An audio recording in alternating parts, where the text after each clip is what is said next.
I am well aware that EVE Echoes and EVE Online are both completely separate games that have different ways of doing things. I've even argued in the past that this is a good thing, and that both of them should be able to do their own thing in unique ways, and thus maintain their own separate identity as games set within the same universe. Now, that doesn't mean that there aren't times when I look at EVE Echoes or EVE Online and think that they could learn something valuable from the other entity. And today's video is going to be me doing exactly that, taking a look at EVE Online and talking about some serious issues with EVE Echoes that EVE Online kind of already has the answer to. And this has mainly been prompted by the fact that EVE Online has just added a whole slew of exciting new ships to the game, and they just really point out some of the holes in EVE Echoes design. Ahoy there folks, I'm Captain Benzie, and today we're going to be talking about the curious case of missing ships in the EVE Echoes skill tree. Ship tree, sorry. Anyway, if you do enjoy this video, please let me know by hitting a like on it. Subscribing to the channel would be really awesome, and if you do want to go the extra mile to support this kind of content, you can do so by either heading across to my Patreon page, patreon.com/Captain Benzie, and pledging to support there, or you can head across to my Redbubble merchandise store and get yourself some really cool t-shirts or drinks bottles and stuff like that, stickers even, and it all really helps keep this channel going. Anyway, with all that said and done, let's jump right into the EVE Online ship tree, and we're going to talk about what I mean here. Now, first of all, I think it's important to talk about what I don't mean here, and that comes in the form of the tier 3 ships, the tier 3 strategic cruisers and the tier 3 tactical destroyers. Whilst I think things like the Svipal and Jackdaw are a really cool ship in the destroyer tree, and as you've just seen from the intro, I absolutely adore my Tengu, I'm kind of leaving those ships out of the scale of this video because adding the tier 3 destroyers and tier 3 cruisers requires a lot more than just the other ships that I'm going to be talking about in this video. I'm also not going to be talking about things like Edencom or Triglavian because heck, we're still waiting for the Yanjung in EVE Echoes, and those are completely different topics for other videos. So what am I talking about? Well, I'm talking about how the fact that EVE Echoes skill tree is very vertically orientated. You start at tech level 1, and as you play the game, you advance through tech levels, unlocking new ships, whether or not they are relevant to your current build and your skills. You can be a miner all the way from tech 1 to tech 10, and you will still unlock every single other ship in the game. You can be a combat pilot specializing in frigates, and by the time you hit tech 10, you've unlocked all the battleships, all the industrial vessels, and all the mining ships. And on one hand, this causes some, a lot of possibility for versatility. It's easy to be a battleship pilot who's also skilled into interceptors, for example. I would argue that's not necessarily a good thing, as it doesn't reward meaningful decisions in how you put your skill points when you can kind of just do everything. You can cover all of your bases so quickly. In EVE Online, you are going to end up specializing, and you will need friends around you in order to use that specialty to greater effect. But at the same time, EVE Echoes skill tree, ship tree, sorry I keep saying skill tree, EVE Echoes ship tree has this annoying propensity for just invalidating other options. And that's kind of one of the key points we're going to be looking at here, that there are certain ships in EVE Echoes that just make other ships utterly pointless. And indeed, there are certain situations where your decisions that you may have put, the limited decisions you've made in how you skill your character, become utterly useless entirely too soon. So let's jump right in on this one. First of all, let's talk about how some ships completely invalidate the necessity for others. Now, I'm not talking about, for example, here the Tornado 3, the Tornado 2, and the Tornado, or the Bellicose 3 Covert Ops, the Bellicose 2 Covert Ops, and the Bellicose Covert Ops. I'm talking more about actual branches that are made completely pointless in EVE Echoes due to the existence of other ships. And the key example of this one is logistics cruisers. Now, if you look at my skill tree here, I'm going to jump across to Caldari in order to showcase this one. Where are we? Up here? Because I do have some Caldari cruiser skills. You'll notice that in EVE Online, your skills do really matter as to what ships you can fly. You can see I've got a lot of a lot of frigate skills here, as shown by the mastery levels under a lot of these, but there are still plenty of cruisers that I cannot even undock, let alone use well. Despite the fact that I am skilled heavily into things like the Heron and the Probe, cube, and therefore, when I took the Covert Ops skills, I'm now skilled into the Buzzard, the Cheetah, or essentially the Heron Covert Ops, the Probe Covert Ops, etc. That does also allow me to fly the Manticore, but you can see I'm missing a lot of the skills there. There's nothing here in the Mastery. Essentially, what EVE Online requires you do is you can move straight into a new size, a new tonnage of ships, and then you can either proceed up to the next one, or you can pause and go deeper. So if you started off as cruisers and you decide frigates, and you decide that you actually really like frigates, you can go deeper into other skills in order to fly them. Now you can see here, I'm pretty okay at flying, say, a Condor, but I cannot fly the Raptor or the Crow, which are essentially the Condor interceptors, because I've not taken the interceptor skill, because that's a lot of skill points that I don't want to use right now, because I'm still trying to push into things like the exploration frigates and into other ships like the Tengu, which we'll talk about briefly later.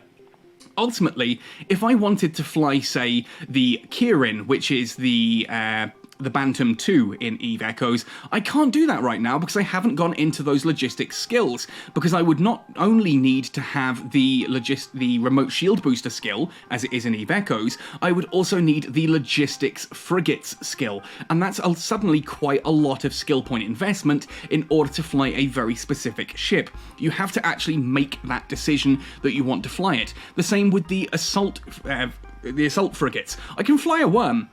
I can fly a worm really quite well in EVE Online at the moment. I've got decent drone skills and decent light missile skills, but I can't fly the Hawk because I haven't skilled into assault frigates, because again, that is a set of skills that I don't want to invest in when I'm unlikely to actually fly the Hawk. I'm happy using the worm as my ISK driver, flying abyssal dead spaces, and I'm happy using the Buzzard and the Cheetah, the Probe Covert Ops and the Heron Covert Ops, if you will, for my exploration kind of stuff. Once I hit cruisers, you can see again I've got Caldari cruiser skills, and I've got like heavy missile skills, medium missile skills as they were. That means I'm actually pretty good at, say, flying a Caracal, but can I really fly something like the Cerberus, the Caracal? I don't even know what you'd call this in EVE Echoes terms, kind of the Caracal Assault. I guess that's kind of the Caracal 2.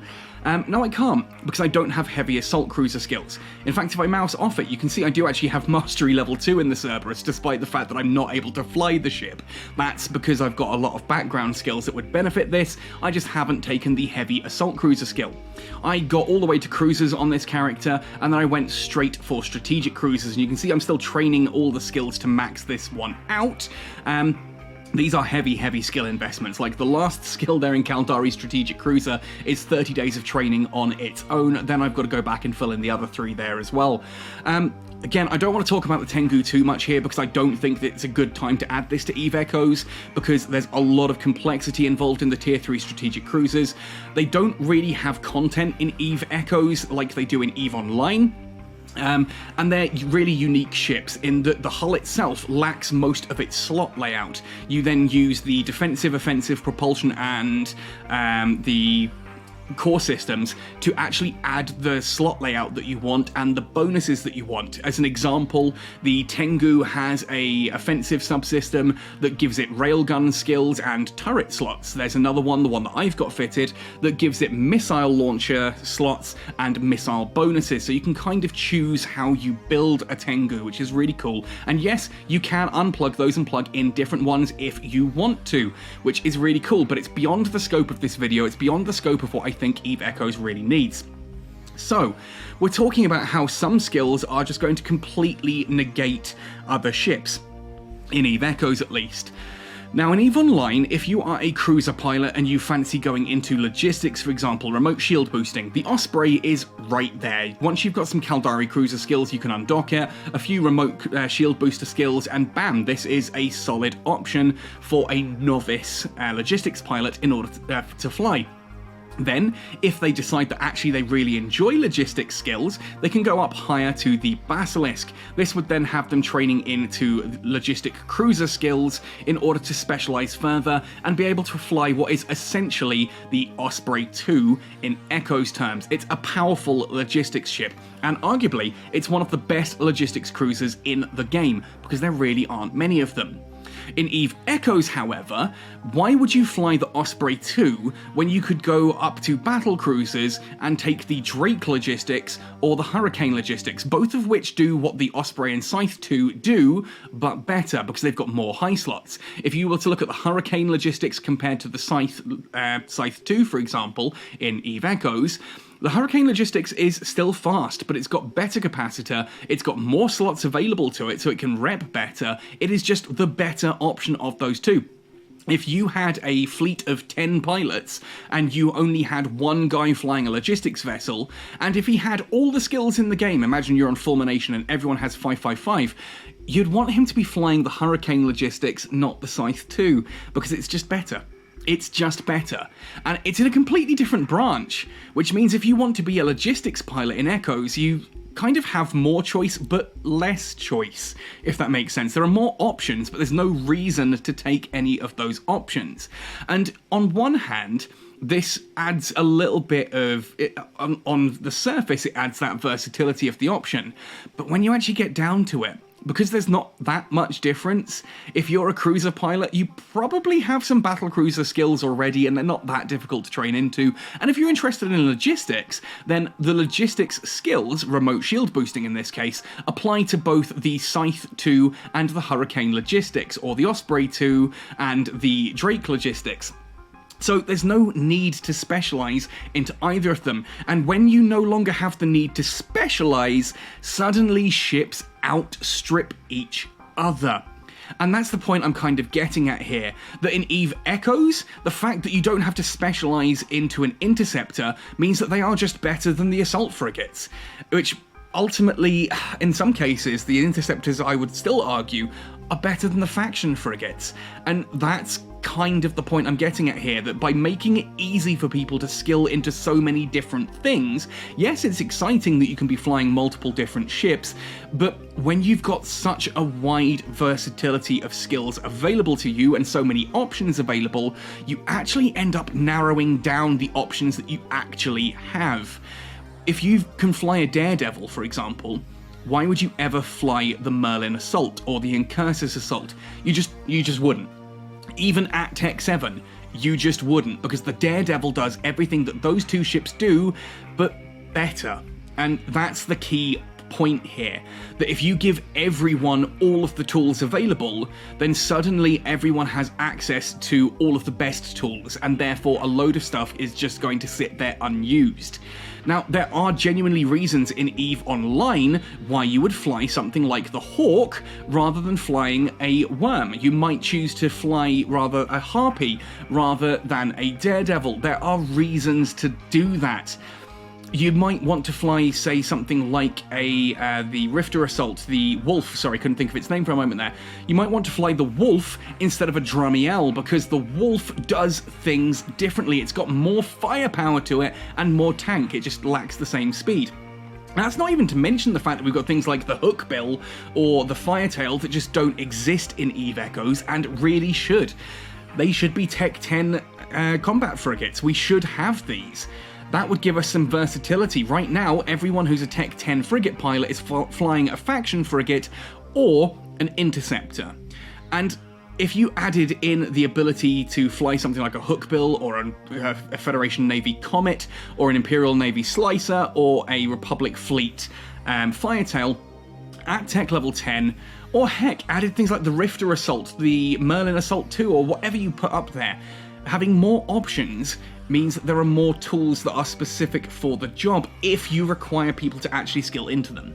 Right now, with EVE Echoes, because there is some, you can just go fly anything. Because you can fly anything, there are just better options. It's why we find it so easy for people to just go straight into an Apocalypse Striker if they want to go PvE, for example, because there's no actual build-up to that.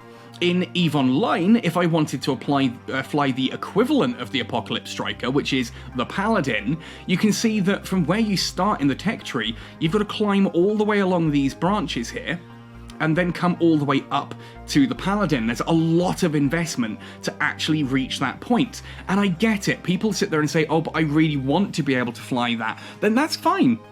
That's fine, but then you need to understand that the rest of your arsenal is going to be limited. If you are a Paladin pilot, yeah, you're going to be able to fly things like the Apocalypse Navy issue, the Apocalypse, the Abaddon, things like that. You'll probably have decent enough skills to fly the Oracle because you'll have taken some battleship skills to get up here, but there's no way in hell, really, that you're going to be flying a Paladin and then be able to fly all of the Executioner Interceptors, the Malediction, and the Crusader. You're then probably not going to be able to fly any of the other frigates particularly well, the destroyers particularly well, the cruisers particularly well. You have specialized. You have made meaningful decisions that take you to that point.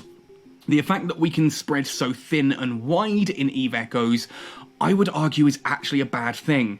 It's cool to be able to fly so many things, I get that, and people don't like it when you say, actually, I want you to be able to fly fewer ships, but it adds meaningful choice to the game, and that actually helps balance.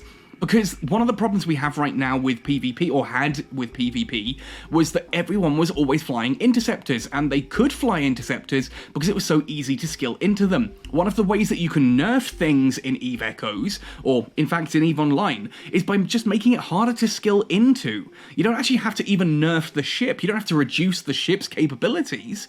You just make it harder for people to do that as well as other things. If you want to fly Executioner Interceptors in EVE Online, you're taking away skill points that are going to help you reach that Paladin. And if you then decide that actually, okay, I'm pretty good on the Paladin, and you decide that I want to fly, I don't know, rather than the Executioner Interceptors, you decide that actually the Condor Interceptors are a good one for you, suddenly, you're not even using the same basic frigate skills that you already have to get to the Paladin. You've got to go into a whole new empire, skill into their frigates, and then go up. And this means that, for example, in EVE Online, it's really hard to fly both a Raven and an Apocalypse, because they are completely separate trees. In EVE Echoes, the only difference is whether you go large missiles or large lasers, or I suppose technically also armor and shield repair, but so a better example there would be that if you want to fly, say, the Apocalypse and the Megathron, in EVE Echoes, those are the same thing basically. You just have large lasers and large railguns, and you can fly both. In EVE Online, if you want to be flying a Megathron and an Apocalypse, you've got this entire tree to climb up first, and that makes a massive amount of difference in the terms of balance. But okay, that's still not necessarily talking about the whole missing ships, and that's the topic that I promised that this video would be about, right? Well, let's jump back into the Minmatar ship tree for this one, because this is where I'm talking about versatility. EVE Online just added a load of new ships. At frigate level, there is now the fleet issue or navy issue of the Probe, the Heron, the Magnate, and the Immicus, which are essentially combat scanning vessels. You can see here the Probe fleet issue. It gets bonuses to its combat scanner probes and also to light missiles and rockets. This means it is kind of like a mini Astero. It's a light PvP ship that's good at scanning. It's still a covert op. No, it's not even a covert ops, I don't think, actually.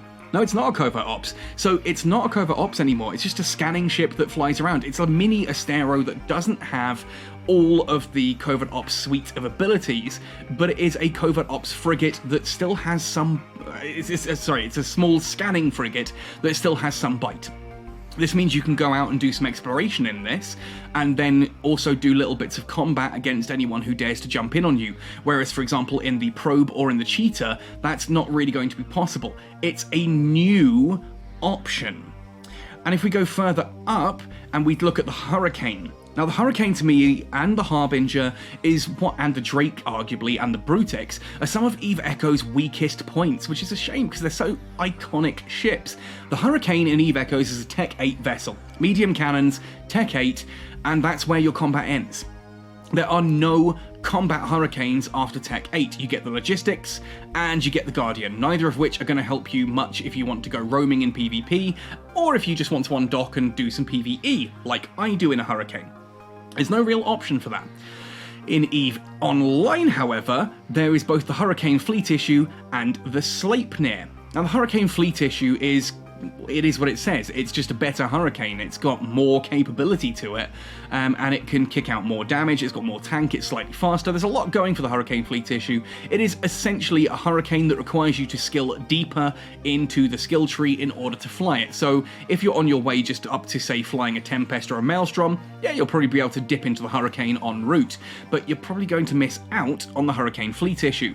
And this really should be in Echoes. This should be a Tech 9 or Tech 10 battlecruiser entirely designed around its combat output. Not like, for example, how we have the Cyclone and then the Cyclone 2 Command, and the Cyclone 2 Command is just flat outright better than the Cyclone in every way, shape or form, but now EVE Online has just added the Cyclone fleet issue. So we've still got the Cyclone, we've still got the Cyclone 2 Command, which is the Claymore in EVE Online, but you also have a better directly combat version. Finally, we then have the Sleipnir, which is kind of like a Hurricane command vessel there as well. So think the Cyclone 2 Command, but with medium cannons. And this is something that's sorely missing from EVE Echoes. Why do I say it's missing? Because right now, if you're a battlecruiser pilot and you want to be able to do PvE at tech level 10, you're pretty much guaranteed to be either using missiles and using the Cyclone, or using drones and using the Prophecy 2 Command, maybe the Myrmidon 2 Command. You might, though it's unlikely, be using the Ferox 2 Command with railguns. Most of the time you're going to be in either missiles or drones for those command ones at the top level there. And if I want to be a command pilot, it also means I have to be a missile pilot or a drone pilot, because there's no Hurricane command, there's no Harbinger command. So if you're a laser pilot, after you've maxed out your medium lasers and battlecruiser skills and you're flying the Harbinger or the Hurricane at tech level 8, what do you do once you hit tech level 9 or tech level 10? There's nothing for you to fly. There is just genuinely nothing that uses those skills anymore.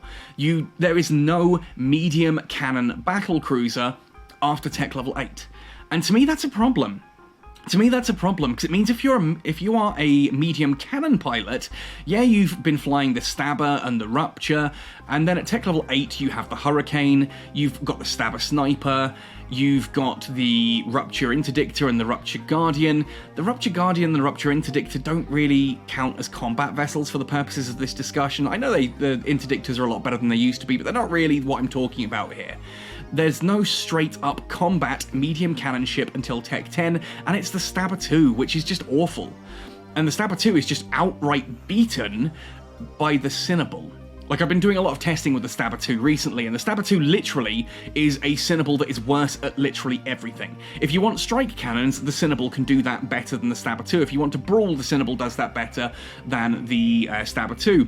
The Stabber 2 is ever so slightly faster than the Cinnable, but it doesn't really matter when everything else is absolutely terrible. The Cinnable can even be properly armor tanked, which the Stabber 2 just doesn't do quite as well. There's so many more options with the Cinnable than the Stabber 2. Why you would ever fly a Stabber 2 over a Cinnable, I don't know, especially since you can be flying the Cinnable at a much lower tech level, and you've probably been doing so, you've skilled into it, you've then been rigging and upgrading that ship the whole way. If you've got yourself a nanocore for it, you've been using that nanocore and upgrading that nanocore since you got it. So you suddenly hit Tech 10 with a Cinnable, and why would you fly the Stabber 2? You need a whole new nanocore for it. It's a worse ship overall, but you need a new nanocore, and so there's more investment involved in it. Why would you ever do it? You wouldn't. But in EVE Online, you don't have to. Because as you're going up the tree here for cruisers, yes, we've got the Stabber and we've got the Rupture, both there available at basic cruiser level. We then also have the Scythe Fleet issue, which is a medium projectile turret ship, and the Stabber Fleet issue, which is a medium projectile turret ship. So we've got two fleet issues that use turrets there, which is really cool. As we go further up, your Rupture doesn't just stop at a Rupture Interdictor, which is in this case the broadsword. No, we also have the Munin, which is basically a Rupture Assault, and it is badass. This thing kicks out some serious damage potential.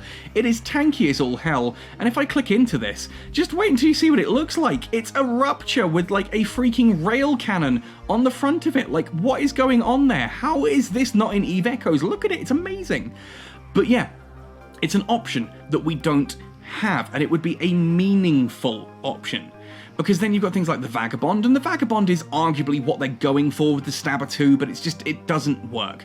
One, the Vagabond is just so much prettier. I love that sort of axolotl face to it, and the different fins underneath, but it's just a flat-out better ship. There are reasons to fly a Vagabond over a Cinnaball, for example.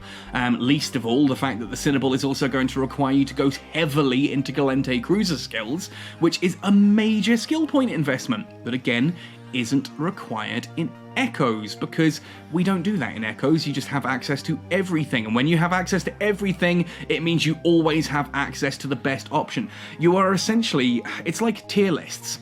In EVE Online, if you make tier lists of what the best ship is, if you want to fly more than one of those, you're gonna need serious skill point investments because they go on completely different trees and branches.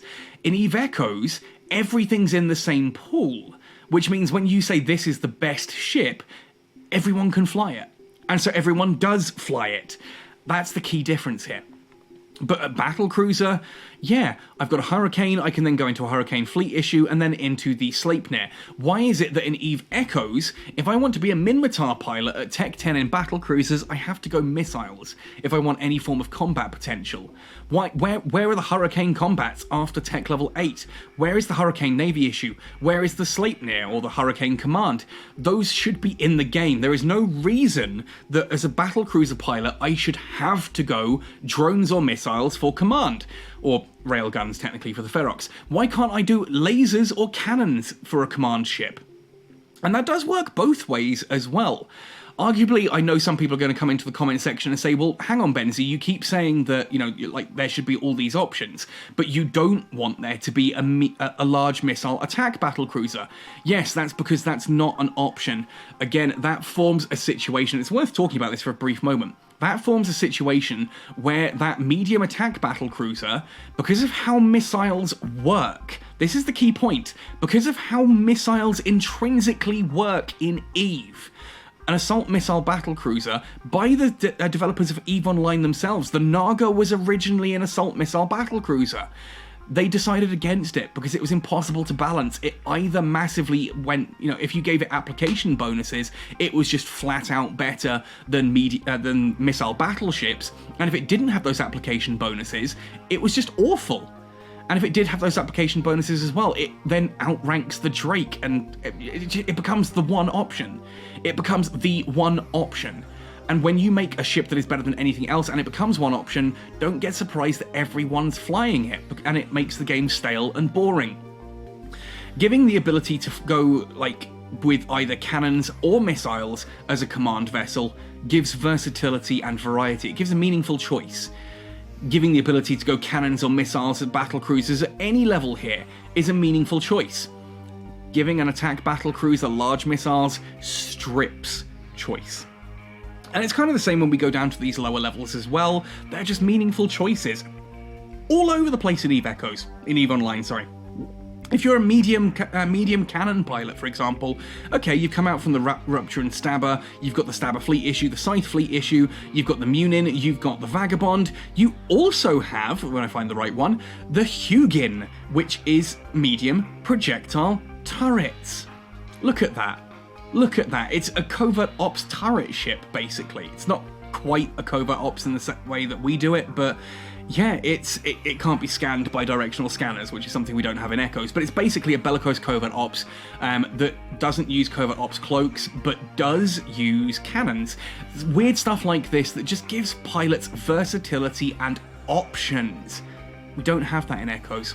Especially if you look at lasers and cannons, they are just missing options across the board. You can also argue that there's no Tech 10 cruiser that is designed around railguns, which is another issue, which could be solved by having better ships up there. But there we go, having the heavy assault cruisers for certain things would work up there. Like, where is the Deimos? Deimos at Tech level 10, basically the thorax assault. Yeah, we should have it. We should have it.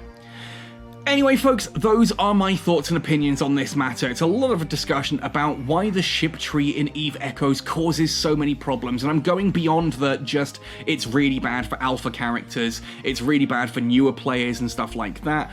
Beyond even that, it is killing the game. The tech system, just the fact that it lacks options, and the fact that the skill system tied with our ship tree means that you can fly anything at any time pretty much. It just nukes all variety, because again, what is the point in flying a Myrmidon over a Prophecy when they both use the exact same skills and the Prophecy is just flat out better? If they used different skills, if you had to make meaningful choices, if flying a Prophecy is going to lock you into then flying the Harbinger, whereas flying the Myrmidon is also going to give you the variety to fly, say, the Brutix, that's a meaningful decision because the options around it become meaningful as well. Anyway, folks, those are my thoughts and opinions. It's clearly my own thoughts and opinions, but I would love to hear yours in the comment section down below. I've had to ban a few people off YouTube recently for getting hyper-aggressive in the comment section and basically slapping each other down and getting really quite verbally abusive to each other. Don't be that person. You will just get shadow banned from YouTube. You can still see your comments, no one else can, and it becomes blissful for the rest of us, other than the fact that we are missing out on potential discussions there. So don't be an asshole, put nice comments, happy sailing, and see you in New Eden!